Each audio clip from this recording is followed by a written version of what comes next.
10장 46절에서 52절입니다. 마가복음 10장 46절에서 52절까지 물 조금만 갖다 줄 수 있어요? 네. 아니, 우리 집사람 간. 이광석이 계셔. 마가복음 10장 46절에서 52절입니다.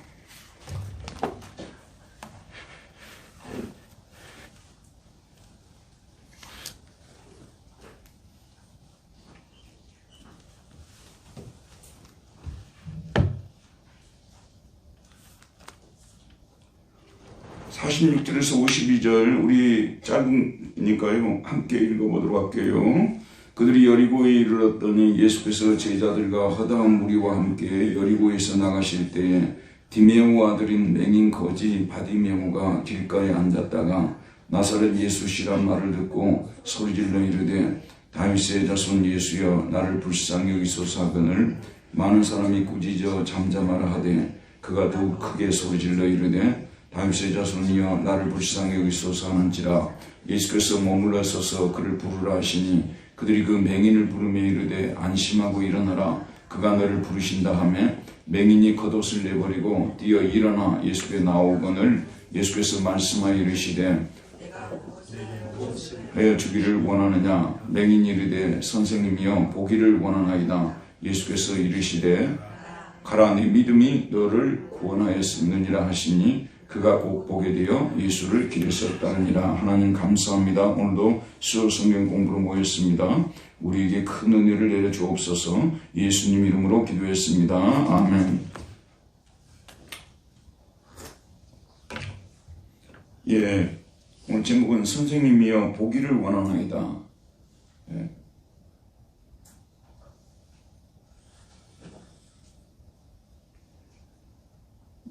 우리가 너무나 잘 아는 소경 바디메오가 눈을 뜨는 사건이죠. 그런데 참 놀라운 점을 발견할 수가 있는데요. 이게 이제 마가복음 8장 22절에서 26절에도 소경이 눈을 뜨는 사건이 나오고 있어요. 동일 같은 인물은 아니죠, 당연히. 그리고 이게 살펴보게 되면 예수님이 이제 처음으로 제자들에게 예루살렘에 올라가서 많은 고난을 받고 대제사장들과 서기관들에게 많은 고난을 받고 십자가에 못 박히시고 3일 만에 살아나신다는 이 십자가 부활에 대한 공지를 예수님이 해주시는데 바로 그 사건이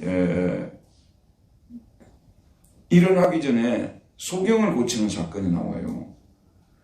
그리고 이제 이게 쭉 전개가 되다가 오늘 이 마가복음 10장 그 46절에서 또 52절에 나오는데 소경을 고치는 이 장면이 나오는데 32절에서 34절을 보면 예루살렘에 예수님께서 또 예루살렘에 올라가서 인자가 대제사장들과 서기관들에 넘겨지매 그들이 죽이기로 계략하고 이방인들에 넘겨 죽였고 그들은 능욕함에 침뱉음에 채찍질하고 죽일 것이나 그는 3일 만에 살아나리시라 하시니라. 예수님이 예루살렘 올라가서 고난당하시고 또 십자가 못 박혀 죽으시고 3일 만에 살아날 것을 여기 말씀하시고 여기는 이제 바로 이어서 소경을 고치는 이 사건이 나오고 있습니다. 그러니까 여기에서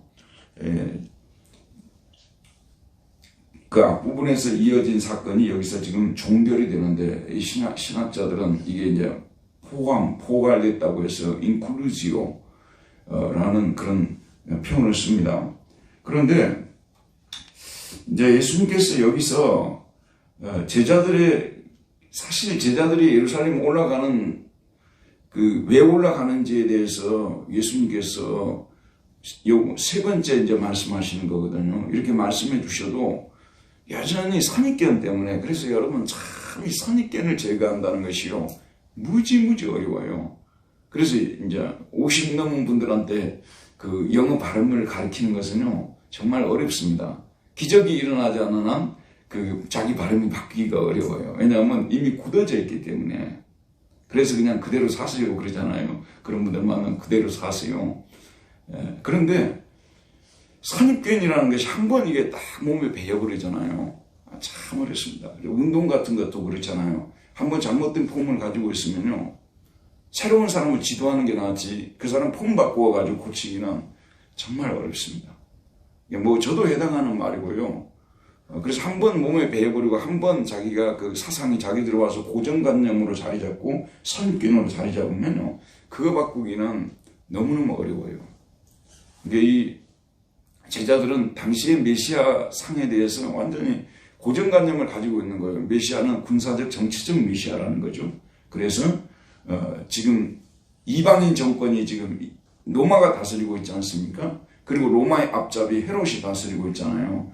또 헤롯의 그 아들들 이런 사람들이 다스리고 있는데 이 사람들을 몰아내고 쫓아내고 소위 말해서 다이방국을 이전에 꽃을 피웠던 다이방국을 지금은 완전히 지금 묻혀져 있는 이 다이방국을 다시 회복시키는 이런 이제 군사적 메시아적 군사적 정치적 메시아관을 가지고 있기 때문에 제자들이 아무리 가르쳐줘도 안 보이는 거예요.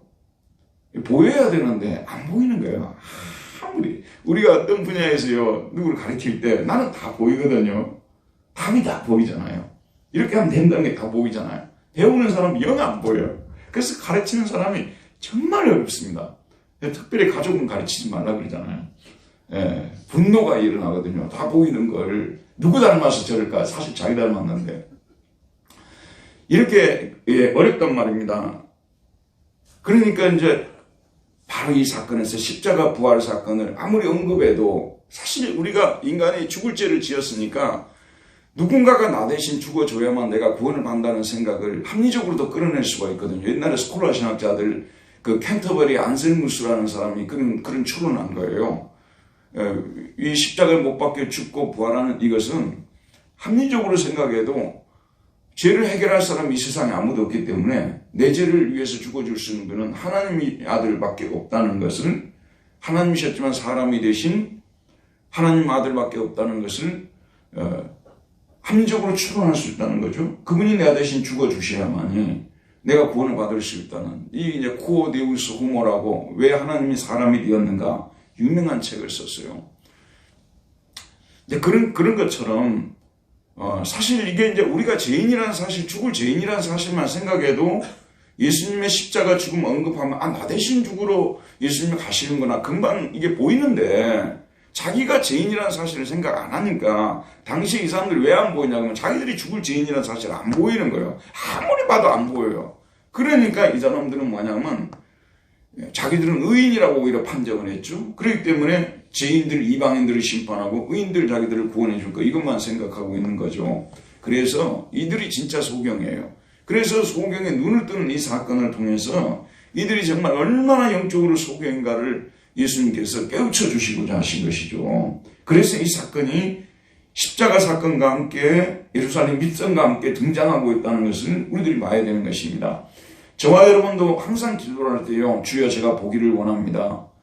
제가 정말 진리의 그 깊은 세계를 보기를 원합니다. 이해하기를 원합니다. 파악하기를 원합니다. 그런 기도를 우리가 드려야 돼요. 왜냐하면 많은 분들이 신앙생활하고 있지만 여러 가지 선입견들에 사로잡혀 있기 때문에 십자가 부활의 이 비밀을 알지 못하고, 사실은 우리 기독교는요, 십자가 여기에 담긴 비밀만 풀어버리면요 끝나는 거예요. 모든 비밀이 십자가 안에 이게 딱 담겨 있어요. 이걸 풀어버리면 성경 66권은 다 풀리는 것이고 우리의 구원 문제도 다 풀리는 것이거든요. 거기에 따르는 우리 행복의 문제도 다 풀리는 것이거든요. 근데 이게 이제 십자가를 그래서 예수님이 그렇게 십자가를 많이 강조하고 십자가를 지금으로서 영광이라고 요한복음에서는 말씀하고 있고 제자들이 안 보이는 거예요. 그래서 보이게 하기 위해서 지금 오늘 맹인들의 눈을 뜨게 해주는 이 사건을 등장시키고 있다는 것을 우리는 봐야 된다는 것입니다. 자, 그럼 1번부터 한번 보도록 할까요? 1번입니다. 시작. 예수님께서는 예루살렘으로 입성하시기 전에 여리고로 들어가셨습니다. 제자들과 허다한 무리들이 합류하였습니다. 왜 많은 무리들이 그를 따랐을까요? 제자들과 허다한 무리들이 예수님과 함께 여리고를 나가고 있을 때 맹인 거지 바디메오는 어디에 있었습니까? 자, 한번 풀어봅시다. 이제 예루살렘 입성하기 전에 여리고로 들어가셨어요. 그런데 그때에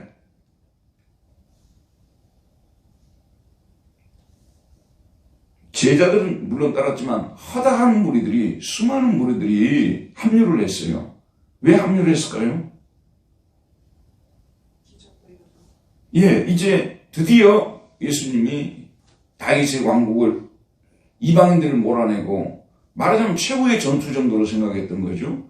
그래서 이제 예루살렘을 회복하고 잃어버린 다윗 왕국을 회복시키겠다는 그런 생각을 가지고 마지막 때가 왔다는 거죠. 그래서 이들이 합류를 하게 된 거예요.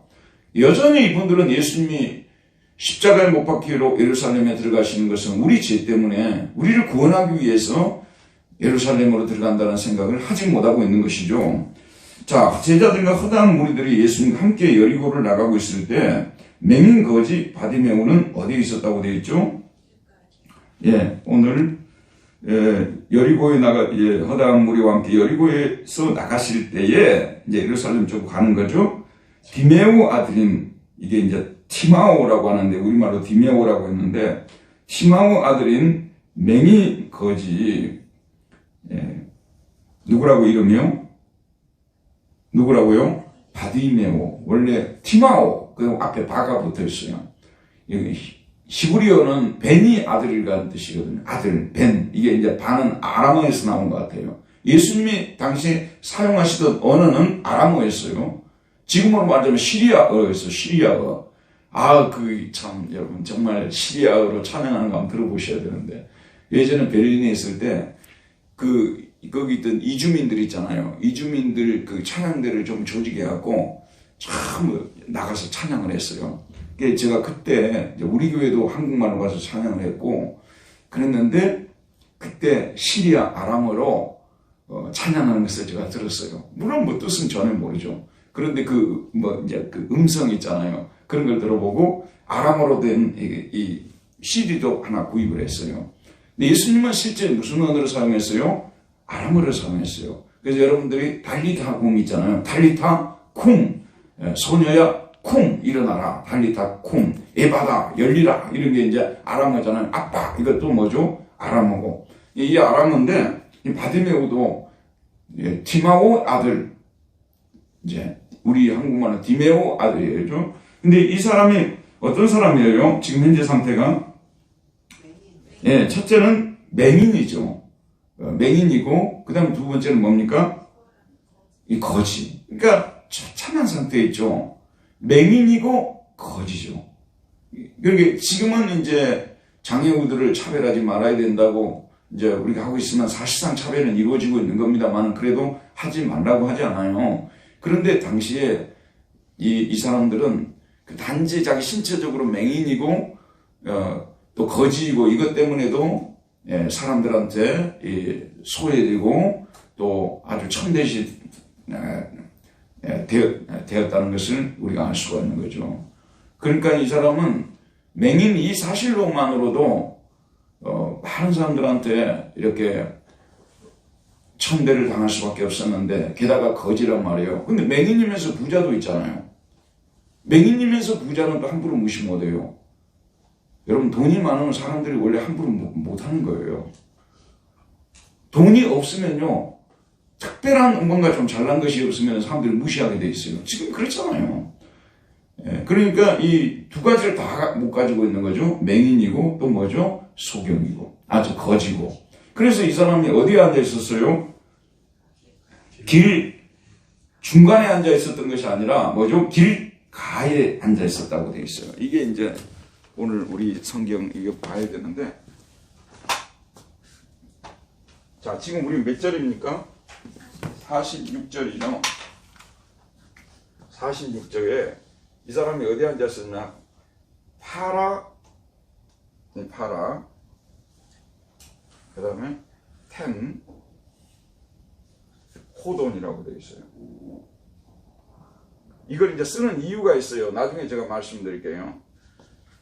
여러분, 이게 파라라는 말은 무슨 뜻이냐면 옆에라는 뜻이에요. 그래서 이제 교회 옆에 있는 교회를 다 파라처치란 말 들어봤죠. 파라처치. 이게 예를 들면 뭐 선교단체들 있잖아요. 이 사람들이 교회 옆에 있다고 해서 파라처치라고 한단 말이에요. 그래서 예전에는 파라처치가 막 이단이다 그런 말도 했었어요. 근데 지금은 이제 이단이라는 말을 아무도 안 쓰죠. 파라처치. 파라가 옆에란 뜻이죠. 길 옆에 있었다는 것입니다. 그러니까 이게 소외된 사람이고 제쳐진 사람이고 이게 무리들 속에도 합류할 수 없었던, 자기의 자발적인 의지로 행동할 수도 없었던 그런 사람이었다고 볼 수가 있겠죠. 이런 사람이었어요. 그런 사람이었는데 사실 예수님께서 여리고로 가신 목적이, 자, 여러분 저를 잠깐 보시기 바랍니다. 이 여리고를 이렇게 찾아보니까 여리고가 어떤 도시였냐면, 여리고 하게 되면 뭐가 떠올라요, 여러분? 여호수아. 여리고 전쟁 아시죠? 7바퀴 이렇게 성을 7번 도니까 여리고가 무너졌다고 했잖아요. 그리고 여리고를 건축하는 사람은 완전히 저주를 받을 것이라고 해서, 실제 그 이후에 구약에서 보면 여리고를 건축하다가 자식이 죽거나 이런 일들이 일어났어요. 그런데 예수님 당시의 여리고는 아주 뭐라고 해야 될까요? 굉장히 예루살렘에서 한 27km 떨어졌다 그러더라고요. 그러니까 경기도 지금 용인 정도가 되는 데죠. 소지는 아니고요. 그건 15km니까. 용인 정도, 권사님집이 27km 정도 지금 되죠. 그 정도 돼, 거기. 지금, 거기가 여리고로, 이제 여리고로 이사 가셨네. 여리고. 거기가 이제 여리고인데, 굉장히 거기가 지정학적으로 굉장히 좋은 곳이래요. 그래가지고 헤롯이, 당시 통치자 헤롯이 이 여리고에다가, 3개의 별도 궁전을 지었다고 해요. 그리고 정교한 마차 경주장을 건설했다는 것입니다. 로마인들은 가게 되면 그 당시에 가장 각광받던, 오늘날 말하자면 그런 스포츠라는 것이 마차 경주 아니었어요. 배너에서 여러분 보셨죠. 이런 걸 마차 경주장을 건설할 정도로 여리고였고, 그 다음에 삭개오가 어디 세무서장이었어요? 삭개오가 어디 세무서장이라고요? 여리고 세무서장입니다. 그러니까 여리고가 굉장히 부자 도시였다 그 말이에요. 그런데 예수님께서 여리고로 들어갔단 말이에요. 다소 정치화된 도시죠. 왜냐하면 헤롯의 도시가 되었으니까. 그러니까 이게 이제 올 것이 왔구나. 예수님을 정치학 메시아로 보고 있었기 때문에 더더욱 여리고에 대해 들어갔을 때 그들이 흥분할 수밖에 없었던 것이죠. 그런데 여러분 잘 보세요. 예수님이 여리고에 들어가신 것은요, 바쁜 일정 가운데서, 예수님 지난번에 베다니에 계셨잖아요. 베다니는 나사로를 살린 곳이죠. 그런데 예수님께서 여리고로 들어가신 목적은 사실은 왜 들어가시겠어요? 이 바쁜 일정에 이 믿음 있는, 그래서 자기를 기다리고 있는 소경 바디메오 눈을 뜨게 해주시기 위해서 가신 거예요. 저와 여러분 지금 여기 앉아 있잖아요. 우리가 진짜 은혜스러운 사람들이 되고요, 은혜가 우리 안에 충만하게 되잖아요. 그럼 우리의 관심사는 어디에 있냐면, 어떻게 하면 한 영혼을 준교로 이끌 수 있을까? 내가 아는 사람 중에서, 내 주위에 있는 사람 중에서 아직도 예수님을 믿지 않고 이와 같이 길가에 앉아있는 이런 사람들 찾아가서 어떻게 하면 내가 그들을 복음을 전할까? 그 수많은 무리들의 대열 속에서 예수님 한 분만이 그런 생각을 하고 계셨던 거예요. 예수님이 사실은 여리고에 들어간 이유는 뭐냐면 이 소경을 고쳐주기 위해서. 그래서 예전에 가버나움에 들어갔잖아요, 예수님이요. 가버나움에 들어가니까 왜 들어갔을까 했는데 알고 보니까 귀신 들린 사람이 있었던 거예요. 그 귀신 들린 사람을 고쳐주기 위해서 그리로 들어가셨던 거죠. 그래서 우리 예수님은 생각 없이 행동하시는 분이 아니시라는 것입니다. 제가 요즘 설교에서 자주 여러분에게 말씀드리는데, 그리스도인들은 생각 없이 살면 큰일 나는 거예요. 그건 맹목적 신앙이 되는 것이고요. 우리는 시간을 따져야 되는 것이고, 또 우리가 지금 현재 이 상황에서 어디에 있어야 할 것인가 생각하고, 시간을 생산적으로 보내지 않고 소비적으로 보내는 것은 큰 죄예요, 큰 죄.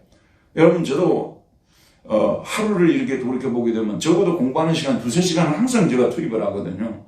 제가 이제 SNS를 하면서 공부 추진위를 만들었어요. 한국에 있는 많은 목사님들, 또 이렇게 전도사님들, 이런 분들, 선교사님들, 거기에 공부 추진위에 많이 들어왔어요. 내가 스스로 회장이 됐어요. 나의 권위 아무도 거기다 무시 안 해요. 우리 임수영 우리 집사님도 공추 회원인데 저분은 공부를 별로 안 하시는 거야. 공부를 많이 가르치는 거예요. 그러니까 이제 생산적으로 하려고 한다고 말이죠. 그러듯이 우리 예수님께서는 시간을 허투루 보낸 적이 없다고 말해요. 항상 무슨 생각을 하시는 거예요. 그래서 지금 여리고에 가게 되면 기다리고 계시는 예수님이 계신다는 이런 생각을 가지고 지금 이 소경을 구원하기 위해서 들어가시는 거라는 거죠. 그게 얼마나 은혜가 됩니까, 여러분? 저희들도 이런 기도를 드려야 돼요. 오늘 내가 누구를 만나서 어떻게 복음을 전할 수 있을까요? 그런 사람을 만나게 해주십시오. 이런 복음을 우리가 전해야 된다는 것입니다. 자, 그 다음에 2번을 보도록 할게요. 읽읍시다. 시작. 바디메오는 주변 사람들로부터 어떤 말을 들었습니까? 그 순간 그는 어떤 반응을 보입니까? 그는 예수님에게 뭐라고 외칩니까? 47절 한번 보도록 할게요.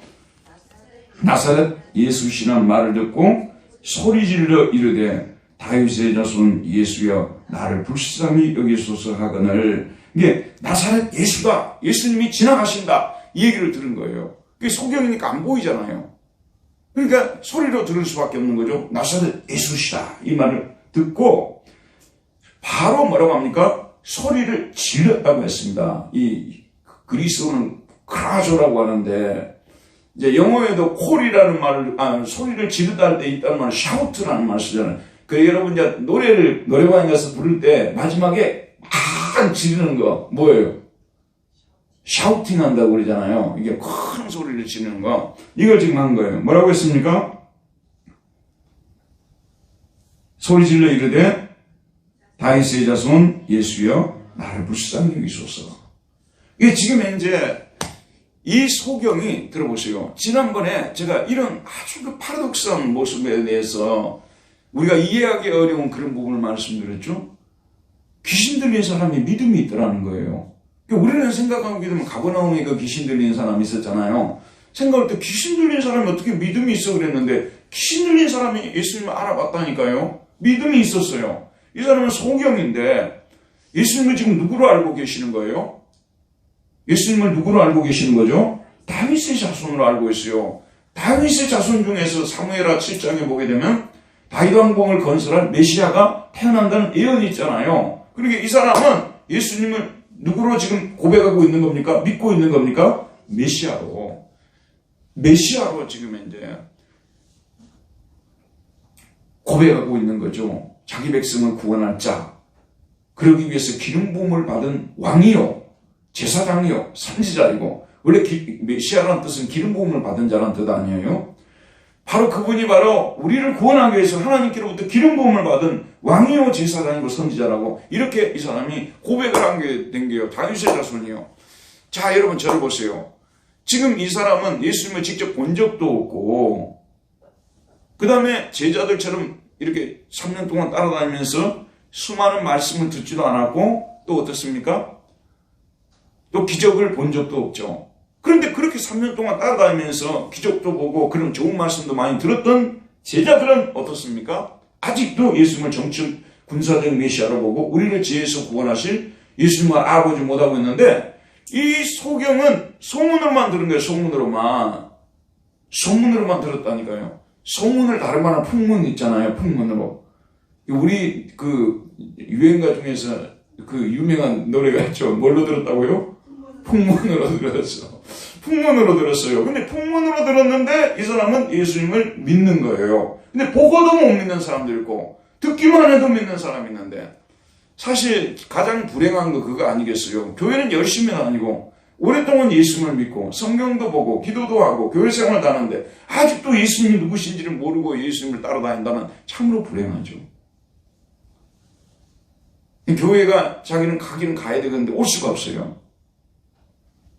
그래서 이 사람은 그냥 사람들이 하는 소리만 듣는 거예요. 그 소리만 듣고도 바로 이분이 예수님이시라는 것을 저와 여러분도요. 소문만 듣고서도 예수님을 믿는 그런 사람이 되게 해달라고 기도하는 사람들이 돼야 됩니다. 그 다음에요.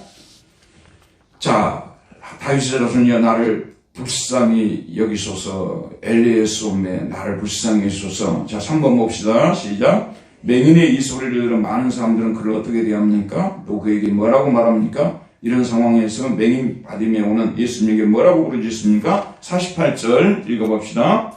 많은 사람이 꾸짖어. 그 다음 뭐라고요? 잠잠하라 하되 그가 더욱 크게 소리질러 이르되 다윗의 자손이여 나를 불쌍히 여기소서 하는지라. 많은 사람들이 꾸짖었다고 말하고 있어요. 소경을 뭐 엄청 무시했죠. 뭐 소경을 사람 취급하지 않았던 거 아니에요. 그런데 제가 아까 말씀을 못 드렸는데요. 이런 소경으로 태어났는데 문둥병을 이렇게 가지고 태어나면 그 당시는 죄인으로 취급했어요. 하나님께 자기 조상들이 무슨 죄를 지었든지 아버지 어머니가 무슨 죄를 지었든지 다 죄 때문에 이런 병이 걸렸다고 이렇게 보고 있었거든요.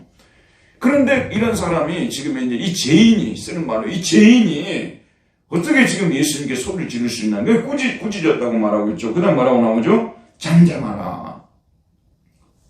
잠잠하라. 그랬어요. 잠잠하라. 그랬더니 소경이 다소곳해지고 잠잠한 것이 아니라 어떻게 반응하죠? 더욱 크게 소리질러 이르되 다윗의 자손이여 나를 불쌍히 여기소서.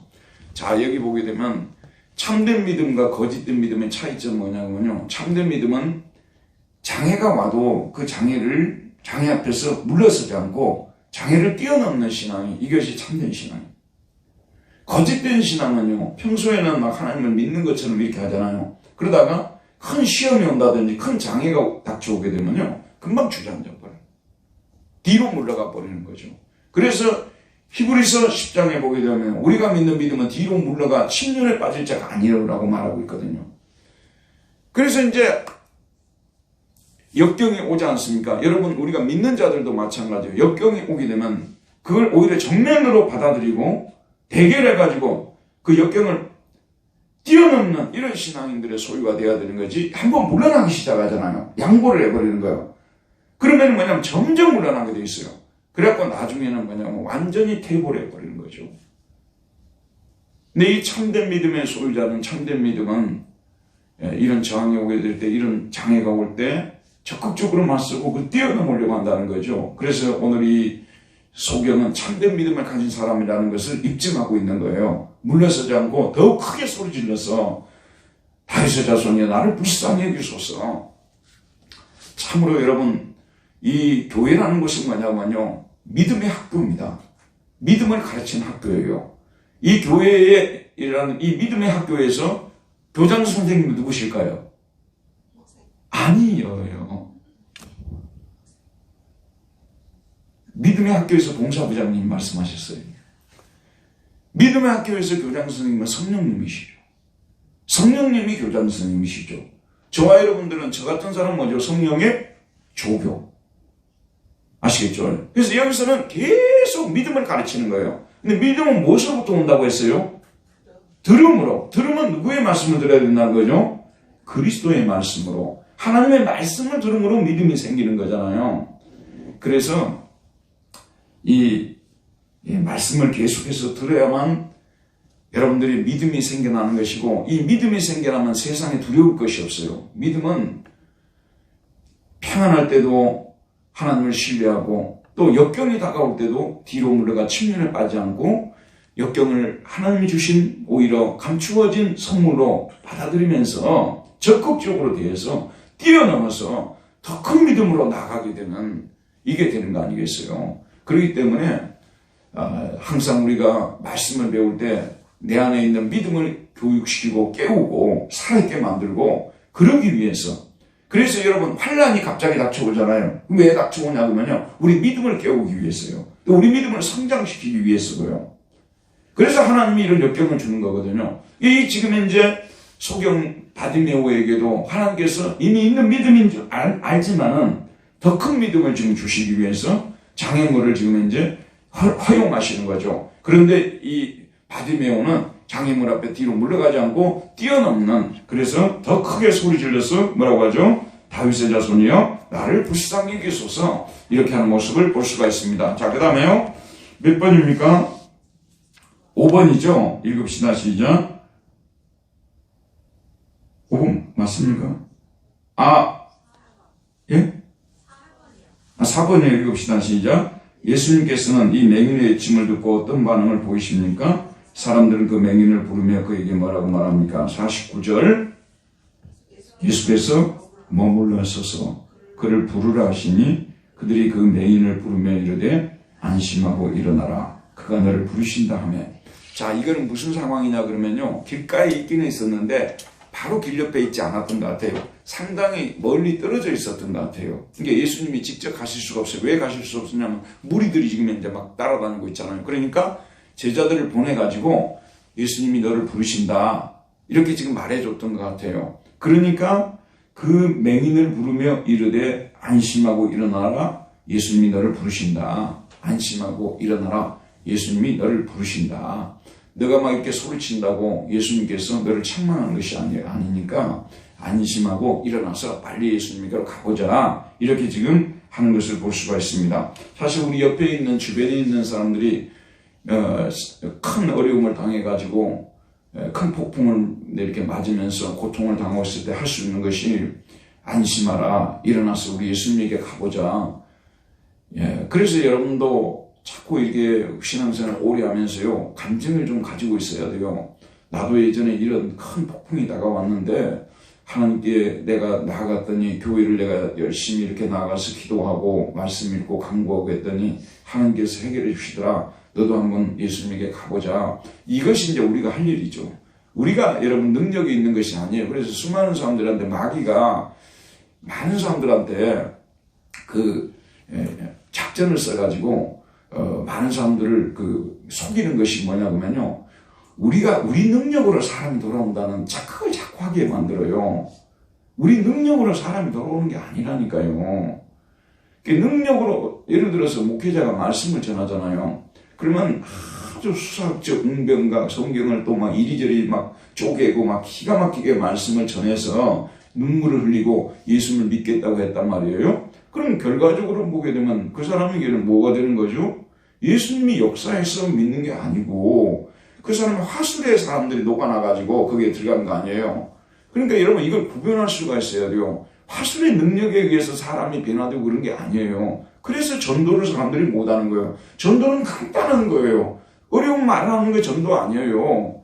유식한 말하는 게 전도 아니에요. 그 사람에게 진심을 보이는 겁니다. 그래서 나도 예수님에 가서 내 인생을 이렇게 고침을 받고 새롭게 됐으니 당신도 한번 교회 한번 나가보자고, 주님 앞으로 한번 나가보자고, 이거 하는 거거든요. 제가 예를 들어서 어떤 말씀을 전했는데 어느 성도가 돌이켜서 주님께로 돌아왔어요. 제 하술에 반해서 돌아왔다면 그 사람 다시 돌아가요.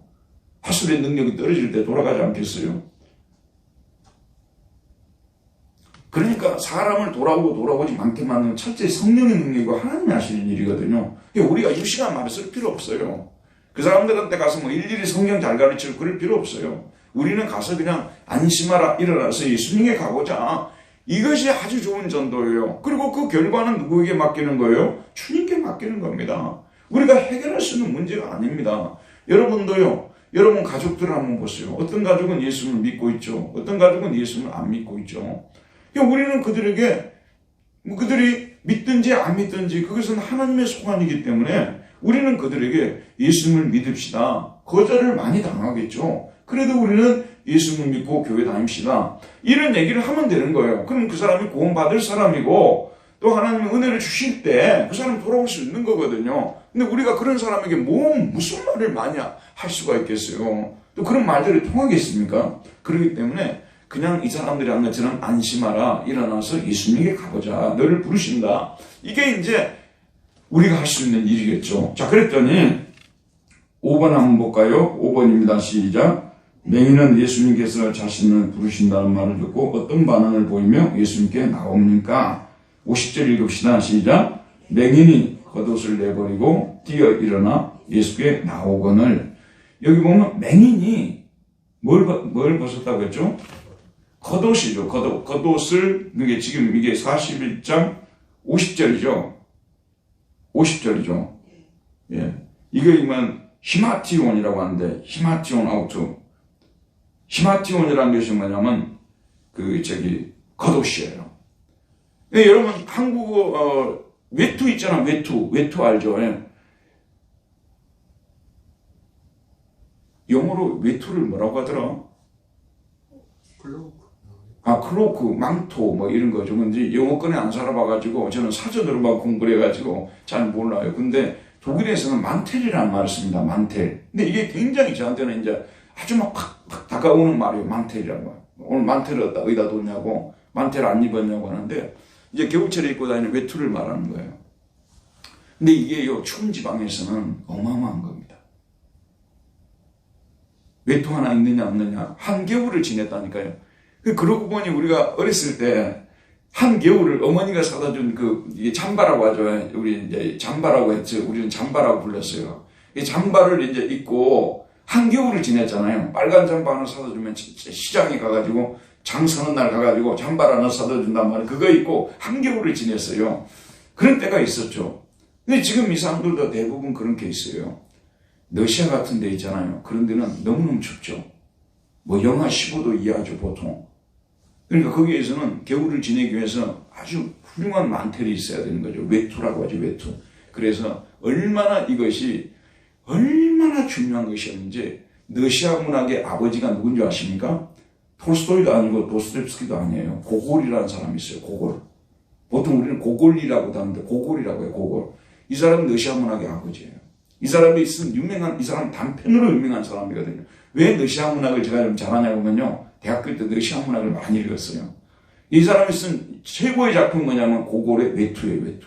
이 모든 러시아 문학은 고골의 외투에서 나왔다 할 정도로 굉장한 문학이거든요. 니얼리즘의 문학의 백미라고 볼 수가 있겠죠. 근데 그 외투 한 벌을 결국은 이제 뺏기면서 이 문제가 되어지는 상황을 다루고 있거든요. 그러듯이 지금 이제 맹인에게는 거기가 이스라엘이 여러분이 생각할 때 지금 이제 막 40도, 35도 뭐 그런 줄 알죠. 그렇잖아요. 겨울에는 여전히 춥고요.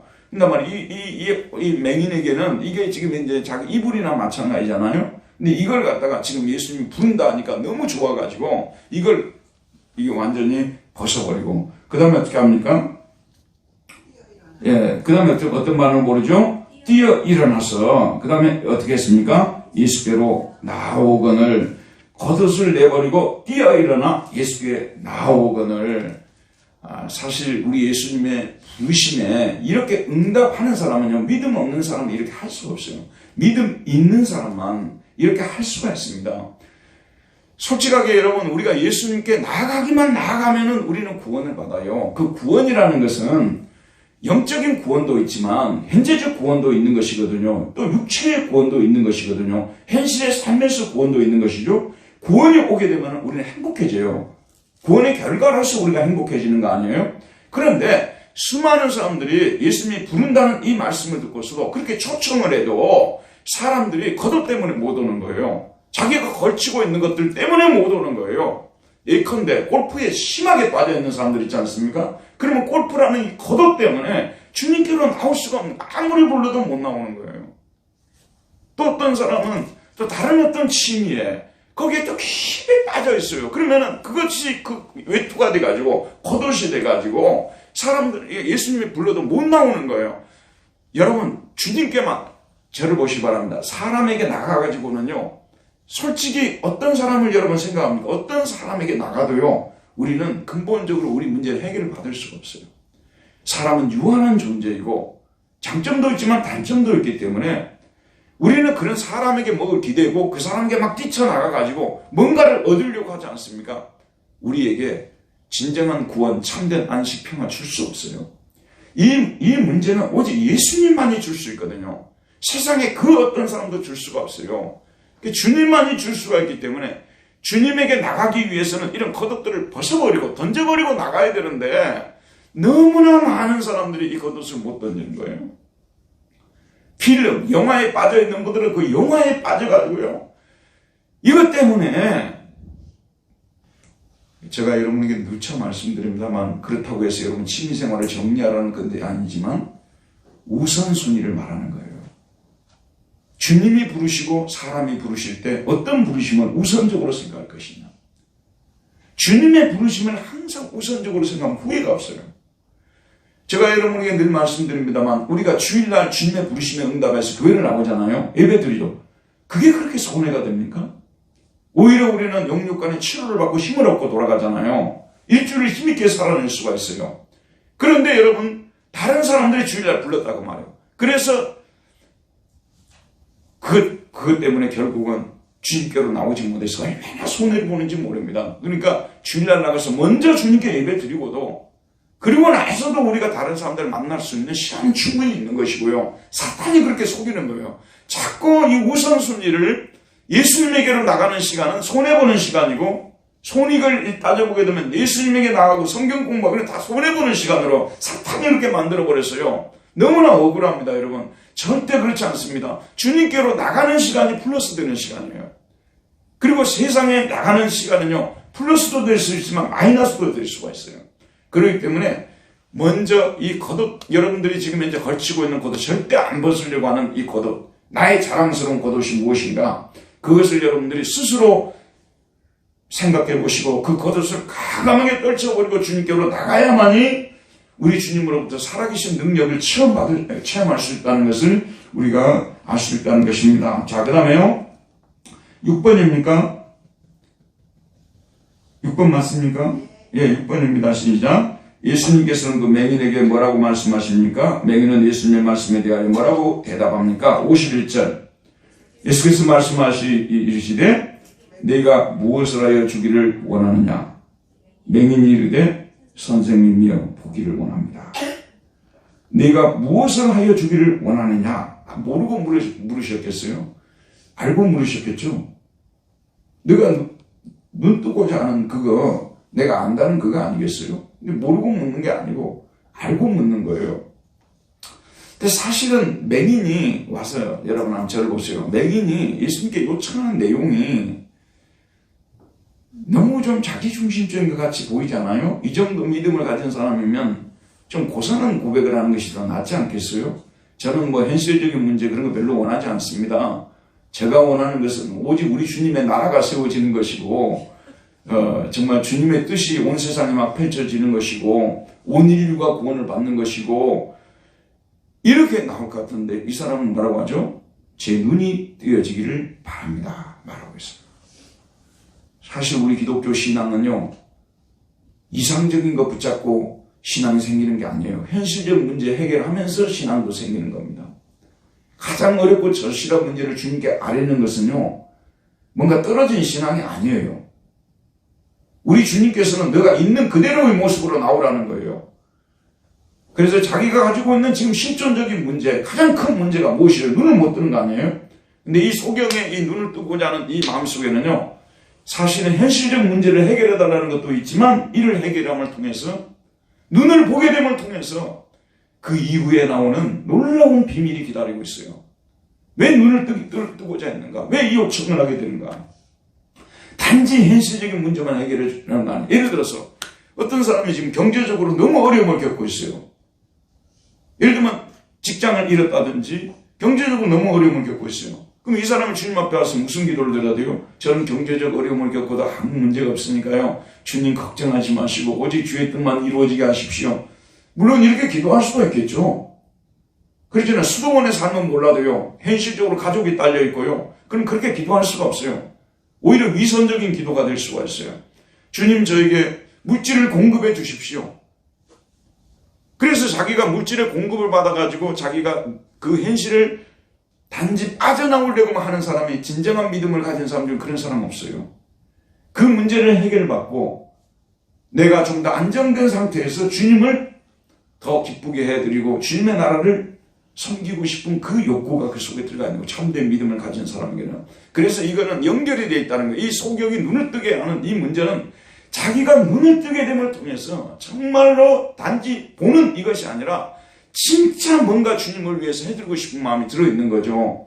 그런 차원에서 우리도 현실적인 문제를 가지고 기도해야 돼요. 제가 우리 분당 두렵게 와서 여러분에게 자주 말씀드리는데요, 현실적인 문제를 가지고 기도하는 것이 죄가 아니에요, 여러분. 믿음이 없는 행동도 아니에요. 이 사람은 현실적인 문제 가지고 기도하잖아. 눈 뜨는 문제가 제일 큰 문제지, 뭐 이상의 더 큰 문제가 어디 있어요. 그래서 이 문제 해결하려고 하는데 그 본심이, 이 사람은 차원이 다른 거예요. 다른 사람하고 차원이 달라서 본심이. 그 본심은 조금 이따 한번 들어보고요. 어쨌든 저와 여러분도 주님 앞에 나올 때 이렇게 말하는 겁니다.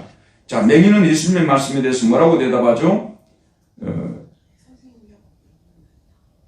선생님이요? 뭐라고 하죠? 보기를 원합니다. 저는 보기를 원합니다. 그렇게 말합니다. 자, 그러니까 7번 한번 보도록 할게요. 마지막 문제입니다. 시작. 맹인의 이 요청에 대하여 예수님은 그에게 뭐라고 말씀하십니까? 그때 그 맹인에게 어떤 일이 일어났습니까? 맹인은 그 요구가 이루어진 후에 예수님에 대하여 어떤 반응을 보입니까? 52절 예수께서 이르시되 가라. 그 다음 뭐라고 했어요? 내 믿음이 너를 구원하였느니라. 내 믿음이 너를 구원하였느니라고 말하고 있어요. 지금 현재 이 구원했다는 이 세소켄이라는 이 단어가 있잖아요. 원래 소조라는 이게 그리스어로 이게 구원하다는 뜻인데 세소켄 이게 되면 이게 과거 완료예요. 과거 완료예요. 세소켄. 내 믿음이 너를 구원했다. 자, 저를 보세요.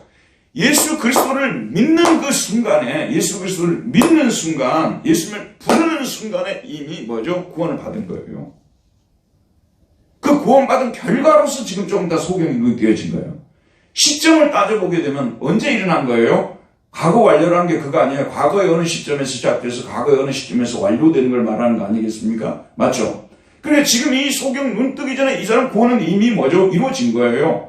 예수님을 믿는 그 순간에, 그를 부를 때에 이미 이 사람의 구원은 그 사람에게 임한 겁니다. 그리고 지금 현재는 그 열매로서 지금 현재 고침이 일어나는 것을 볼 수가 있습니다. 여러분, 우리가 이런 경험 많이 해요. 어느 날 내가 너무 고통스럽고 슬픈 일을 만났어요. 그래서 내가 교회에 가고 싶었어요. 가가지고 팍 앉아있는데 막 이렇게 기도도 막 안 터지던 기도가 막 터지고요. 그러면서 찬송도 불러주고 그러면서 마음속에 위로가 왔어요. 그 순간에 이미 구원을 받은 거예요. 그리고 문제가 해결되는 시간이 나중에 조금 있다가 나타날 뿐이지, 여러분이 주님께로 나가야 되겠다는 그 순간 이미 구원받은 시간이라니까요. 우리가 이걸 잘 알아야 돼요. 믿는 그 순간, 주님을 주여라고 부르는 그 순간에 이미 구원은 우리에게 임한 것입니다. 우리 주님은 그런 분이에요. 우리의 생각까지도 헤아리시는 분이시고 우리의 신음소리에도 귀를 기울이시는 분 아닙니까? 그렇기 때문에 아직도 구원이 이루어지지 않았는데 목사님 그런 말씀 하실 수 있습니까? 그게 아니라요. 하나님의 때가 되면, 하나님의 시간이 되게 되면 결국은 그 구원이 나타나게 되는 것입니다. 그래서 이 소경에게 이 구원이 이미 이르렀다고 말씀하고 있습니다. 자, 맹인은 이제 그 맹인에게 무슨 일이 일어났죠? 너를 구원하였느냐 하시니 그가 어떻게 됐어요? 곧 보게 되어, 제가 성경 공부 시작하면서 유스수라는 이 그리스어 곧이라는 뜻이에요. 영어로 immediately, 즉시 곧 그 말이죠. 즉시 곧 뭐라고 했죠? 보게 되었다. 예, 주님이 말씀하시는 그 순간에 바로 동시동작이죠. 동시동작. 말씀하는 그 순간에 내 믿음이 너를 구원하였다 하는 그 순간에 보게 되었다는 그런 말씀이에요. 이렇게 우리 주님의 말씀은 능력 있는 말씀입니다. 자, 보게 되었고 그 다음에 이제 중요한 말이 나오겠어요. 그 다음에 예수를 어떻게 됐어요? 이 사람이 길에서 따르니라. 자, 여기 이제 한번 보세요.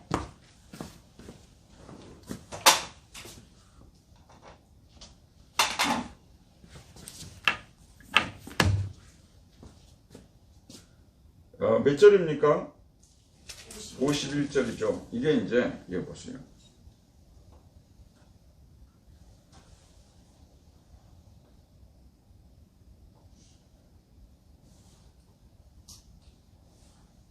자, 이렇게 되어 있어요.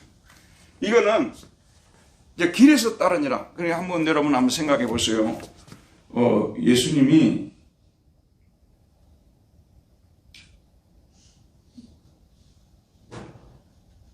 그분에게 나가서 눈을 뜨게 해달라면 뜨게 해줄 것이라는 믿음을 가지고 부르짖었잖아요. 그랬더니 내 믿음이 너를 구원하였다 해서 눈이 떠졌어요. 제가 우스갯소리로 가끔씩 여러분에게 말씀드립니다만 한 6만 명, 7만 명이 모인 자리에서요, 축구 경기장에서 어떤 선수가 골을 넣었어요. 보통 프로가 아니고서는요, 흥분을 해가지고 그 다음에 경기에 집중을 못해요. 그래서 감독들이 골 넣고 나서 빼주는 경우도 있거든요.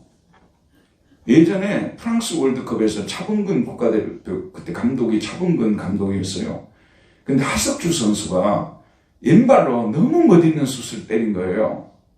영웅이 돼버렸죠. 근데 몇 분 안 돼서 이 반칙을 해가지고 경고 퇴장을 받고 빨간색 받고 레드카드 받고 퇴장한 거 기억나십니까, 여러분?